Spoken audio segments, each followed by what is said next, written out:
They say the gods of old wielded weapons not forged in flame, but born of force, unseen, unshaped, beyond explanation. At the center of that belief stands the Vajra. It appears in the Rigveda, one of the oldest known texts in human history. There, Indra, king of the Devas, is not just a warrior, he is a thunder wielder. His weapon, the Vajra.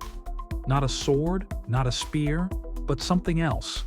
Something radiant, indestructible.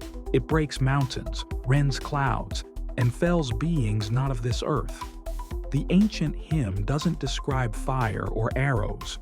It speaks of light, of thunder without sound, of devastation that leaves no trail. When Indra hurled the Vajra against Vajra, the serpent of drought, it split the heavens and unleashed the waters of the world. That's the myth. But myths do not survive thousands of years by accident.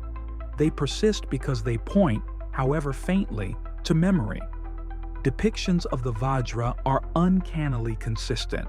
Across Hindu, Buddhist, and Jain traditions, it always appears as a rod or core flanked by two sets of symmetrical prongs, sometimes 4, sometimes 8. The structure is never arbitrary. It is engineered, almost mechanical. It resembles no weapon of bronze or steel.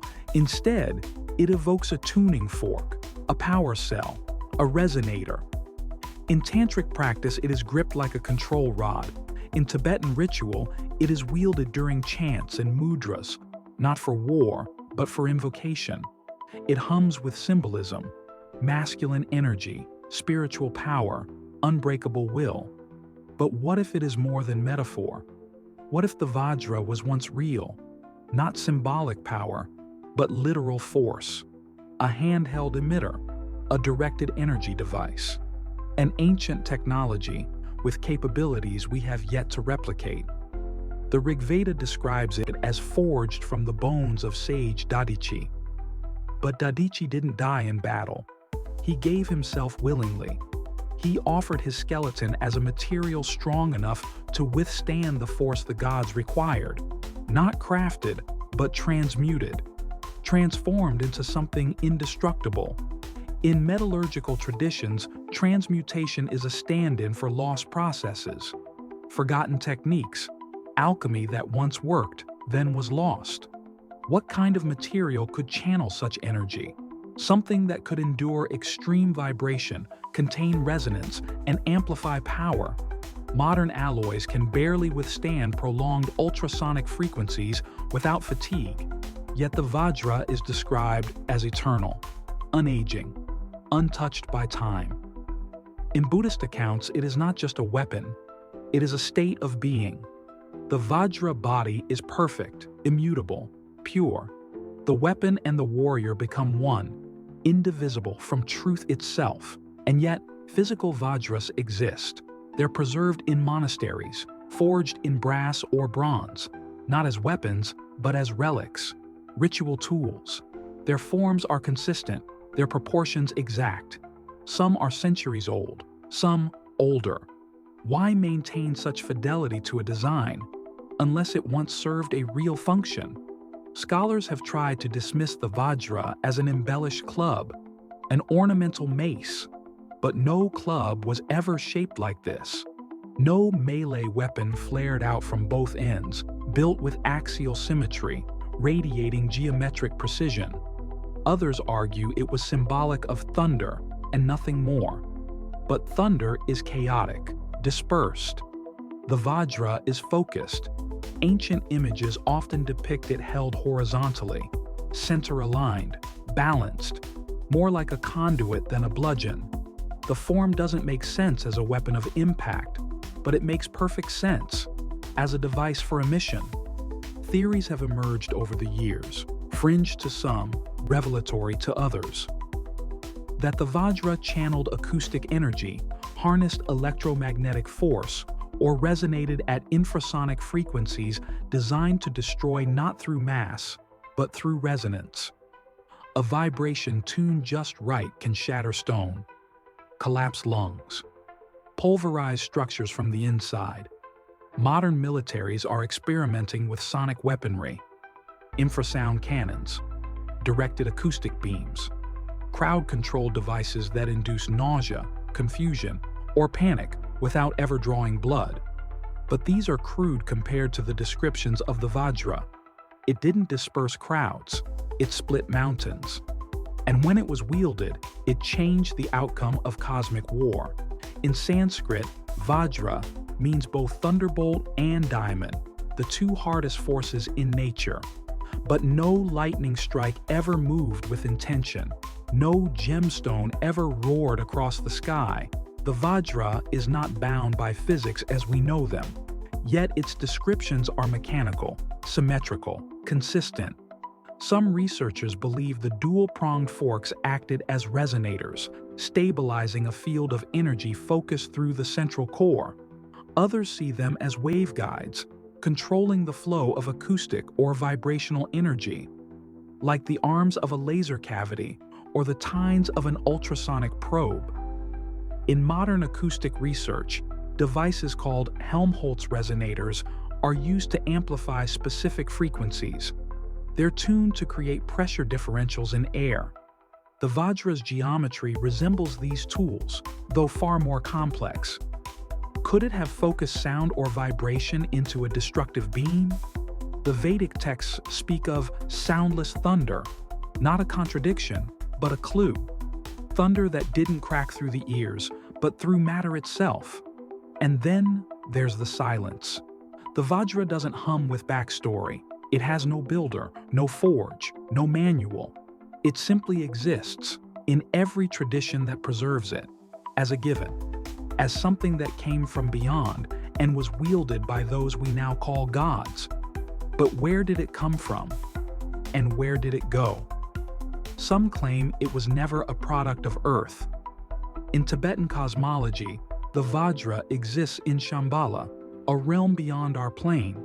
In the Kalachakra Tantra, it is a force beyond death and decay, not made, not invented, but discovered.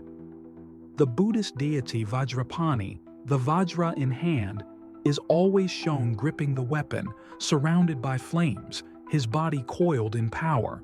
He is not a priest, he is a guardian, a protector. His Vajra is not ritual, it is defense, a shield of force. Across cultures, similar tools emerge. Zeus hurls thunderbolts, Thor swings Mjolnir. Each is more than myth. Each carries form, function, and force. They do not strike like clubs. They strike like weapons of energy.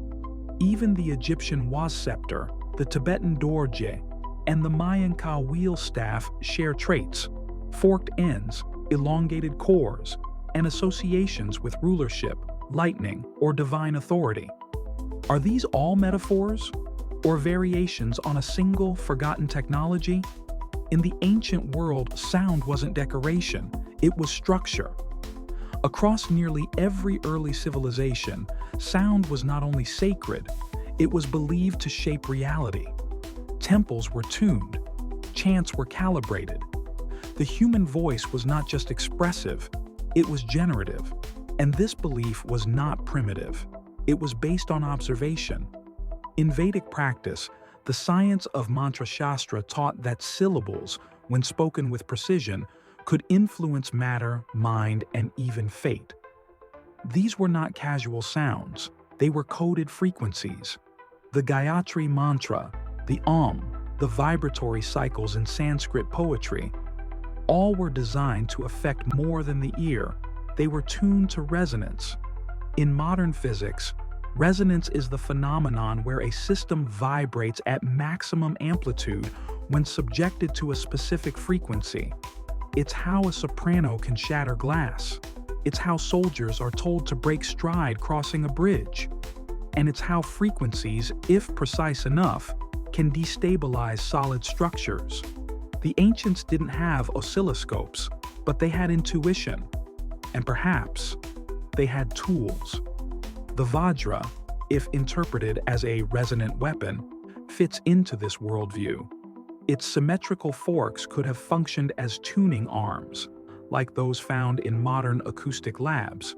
The central core may have acted as an energy channel, amplifying a signal or modulating a field. In the right hands, this wouldn't produce fire. It would produce formless disruption. It wouldn't burn the body. It would disassemble the structure. This aligns with textual references describing how the Vajra left no marks, how enemies fell without wounds, how barriers crumbled without explosions. Not blast, not heat, but resonance. Even in Buddhist and Hindu art, the Vajra is often paired with the Ghanta, a ritual bell. The practitioner holds the bell in the left hand and the Vajra in the right. Form and sound, energy and signal. Together, they complete the circuit. Is this just symbolism or a memory?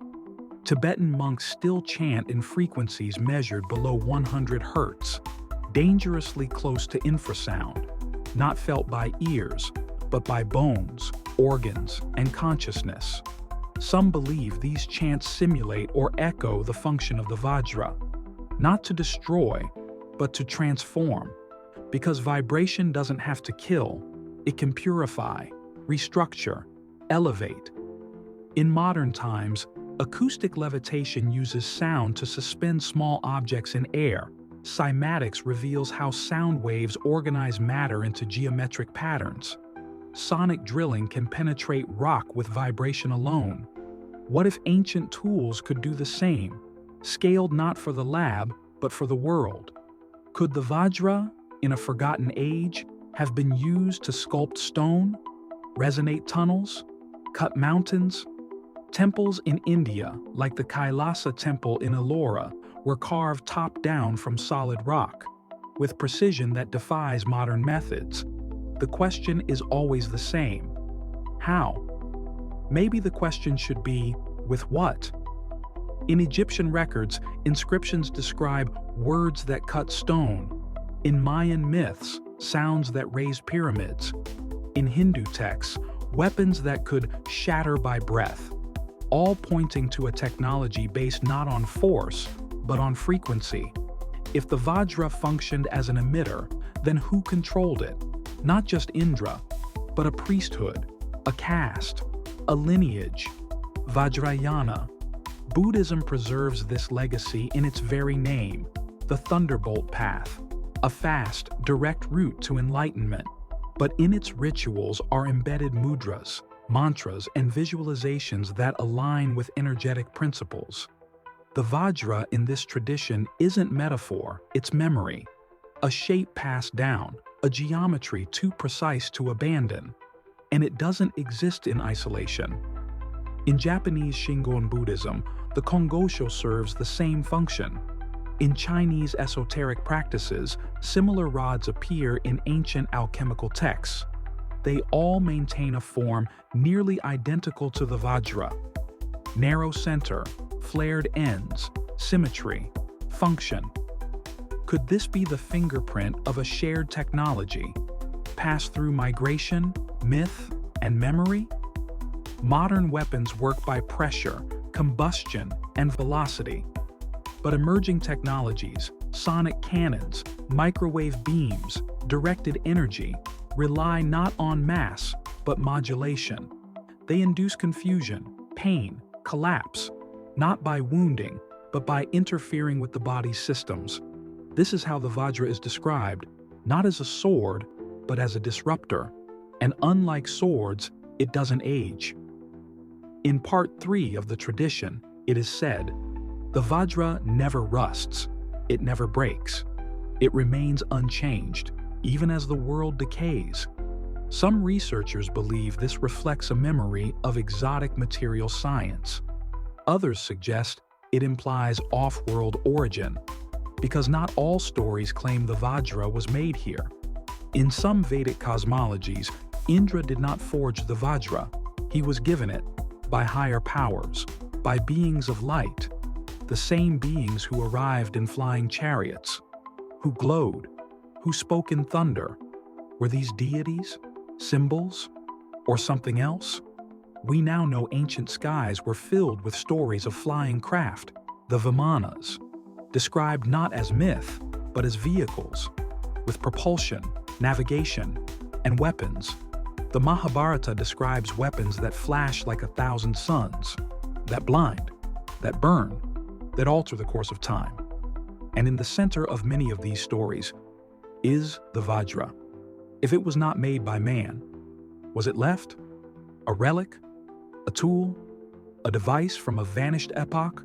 Or another world? If so, then what we hold today in ritual is not a replica, it is a reminder.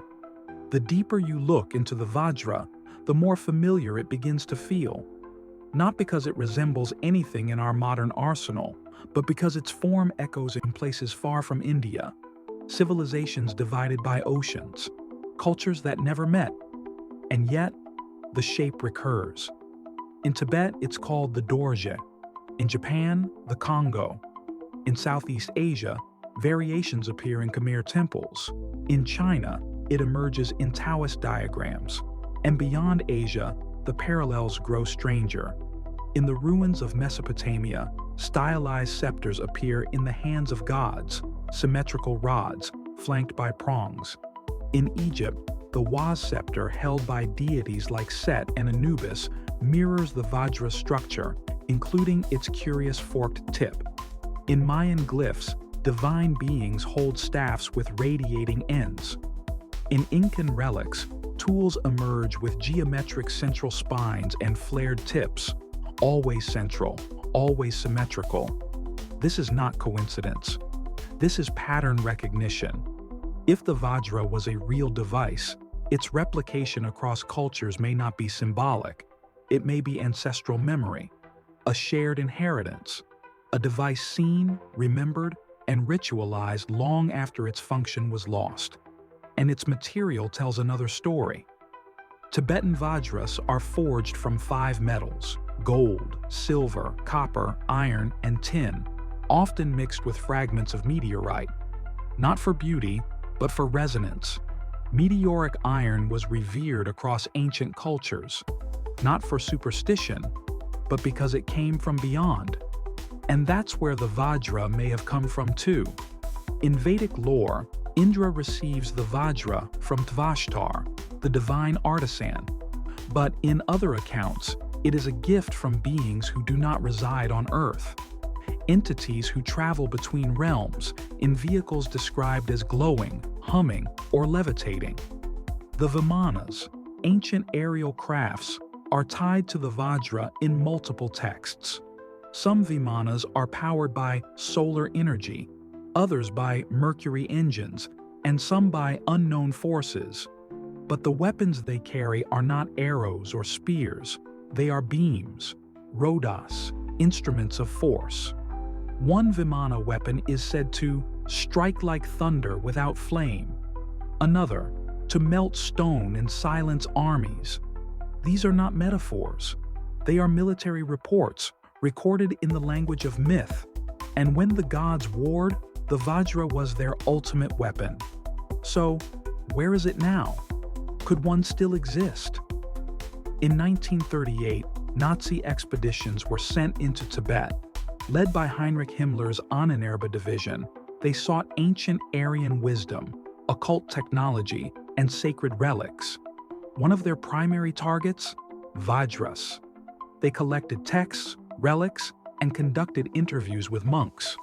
Reports, still classified, suggest they believed the Vajra was more than spiritual, that it held the key to force beyond combustion, that its form encoded lost engineering. After the war, Vajras taken from Tibet disappeared into private hands, vaults, or were destroyed. But stories persisted that in underground labs, attempts were made to reverse engineer vibratory weapons, that Nazi scientists, later brought to the US under Operation Paperclip, carried with them blueprints of tuning devices and Tesla-inspired energy rods. Tesla himself spoke of weapons that would make war impossible, beams of energy that could knock aircraft from the sky at distance, focused force, directed disruption. He died alone, his notes confiscated, but his vision aligns with ancient claims. The Vajra doesn't explode. It focuses. It transmits. It alters what it touches. In quantum physics, the idea of coherent resonance underlies many emerging technologies, from quantum computing to acoustic modulation, small directed energies producing massive localized effects. The Vajra may have functioned similarly.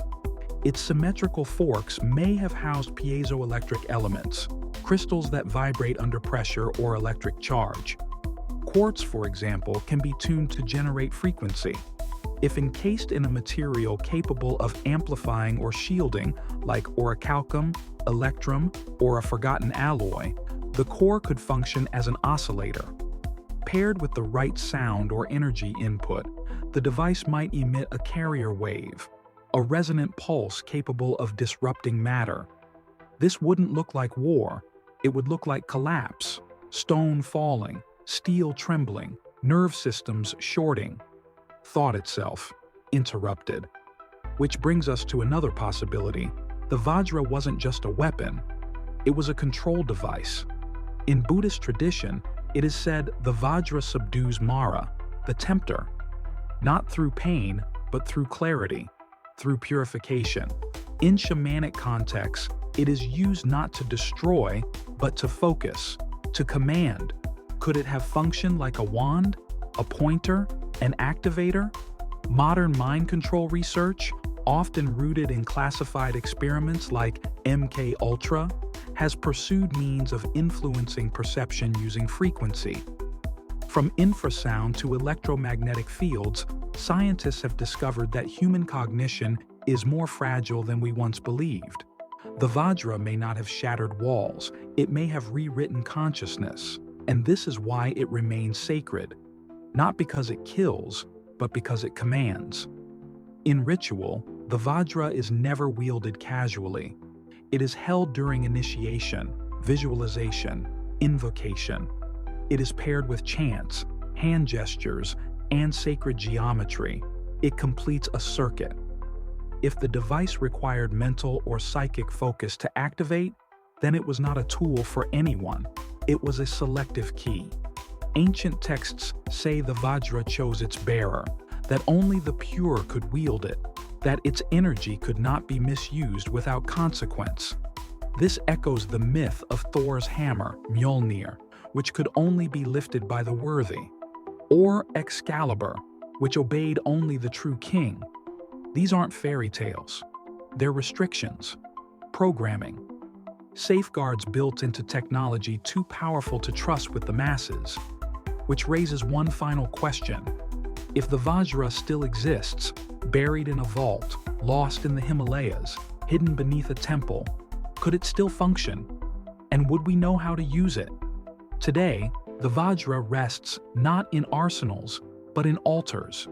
It is held by monks, placed beside bells, hidden in temples across Nepal, Tibet, India, Bhutan, some made of gold, some of bronze, some rumored to contain fragments of materials no longer found on Earth.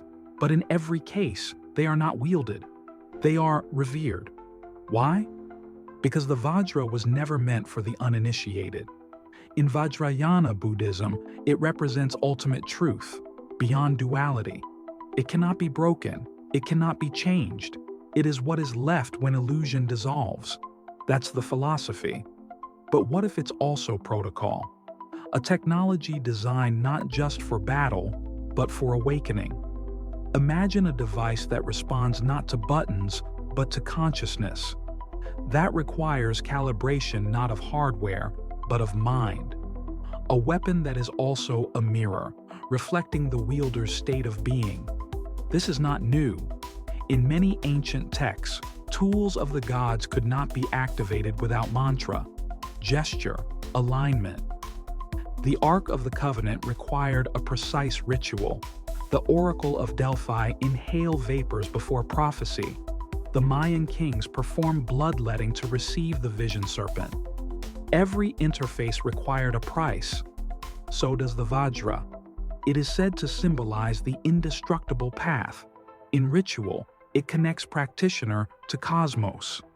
In architecture, its geometry is echoed in mandalas, diagrams so precise they mirror circuit boards. Each node, each spiral, each proportion tuned to frequencies long forgotten. This isn't decoration, this is encoding. Perhaps we didn't lose the Vajra, we buried it. In art, in myth, in sacred ritual, not as superstition, but as storage. Because even memory can be encrypted. The Vajra may be a device, but it's also a map, a glyph pointing back to a civilization that understood frequency, matter, and consciousness as one continuum, who saw no difference between prayer and protocol, mantra and machine, and who knew that power, untempered by wisdom, would destroy itself. So the Vajra was hidden, not erased, just delayed, until we are ready to see. In recent years, defense contractors have quietly filed patents for plasma-based weaponry, acoustic disruptors, and electromagnetic emitters that bear uncanny similarities to ancient descriptions.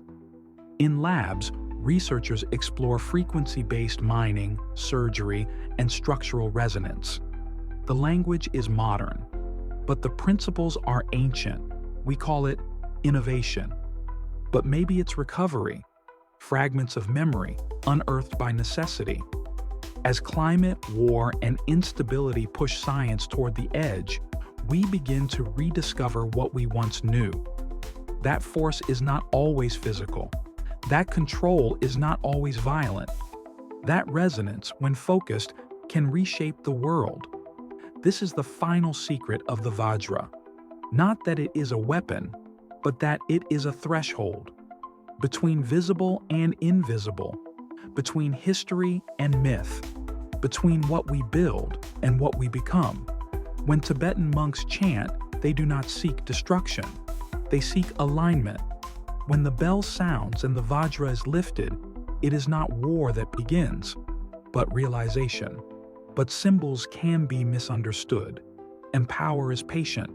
Some believe the Vajra will return, not from the sky, but from the past, from vaults, from beneath the earth, from ruins long ignored, when the time is right. Others say it never left, that those who still hold it know exactly what it is, and that its silence is intentional, a safeguard, a test. In a world increasingly obsessed with control, with surveillance, with domination, the Vajra offers a different logic, one rooted not in brute force, but in resonance, in balance, in consciousness. But if rediscovered without that balance, it may become what it was always meant to be, the final weapon, one that doesn't conquer territory, it transforms it, one that doesn't shatter walls, it shatters paradigms. And so, we are left with a choice, to seek the Vajra not just in vaults or temples, but in meaning, in vibration, in the silence beneath sound. It is still here, in our myths, in our rituals, in our hands, waiting. Welcome to the Forbidden Index.